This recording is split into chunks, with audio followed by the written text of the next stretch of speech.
কোটা সংস্কারের দাবিতে নতুন কর্মসূচি ঘোষণা।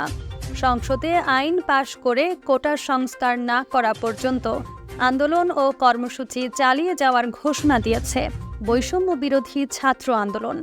এই কর্মসূচির মধ্যে রয়েছে গণপথ যাত্রা এবং রাষ্ট্রপতি ও জেলা প্রশাসক বরাবর স্মারকলিপি প্রদান। শনিবার ১৩ জুলাই সন্ধ্যা ৬টায় ঢাকা বিশ্ববিদ্যালয়ের কেন্দ্রীয় গ্রন্থাগারের সামনে এই কর্মসূচি ঘোষণা করা হয়।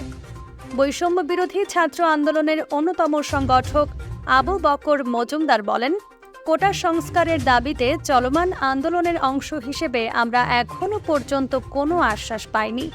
যতদিন কোটার সংস্কার করে সংসদে আইন পাশ না করা হবে, ততদিন আমরা আন্দোলন ও কর্মসূচি চালিয়ে যাব। হুঁশিয়ারি উচ্চারণ করে তিনি বলেন, ঢাকার ৭ কলেজ সহ আমাদের সমন্বয়ক টিম কুমিল্লা সহ কয়েকটি বিশ্ববিদ্যালয়ে গেছে। তাদের সঙ্গে কথা হয়েছে, তাদের সুবিধা অসুবিধা নিয়ে আলোচনা হয়েছে। আমরা নৈতিক ও যৌক্তিক দাবি নিয়ে যে অবস্থান নিয়েছি তাতে কেউ হস্তক্ষেপ করলে আমরা কঠোরভাবে অবস্থান নেব।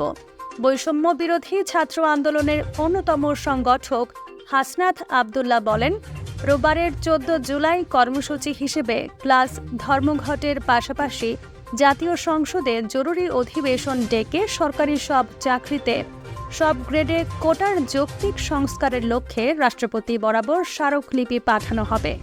এছাড়া গণপদযাত্রা করা হবে।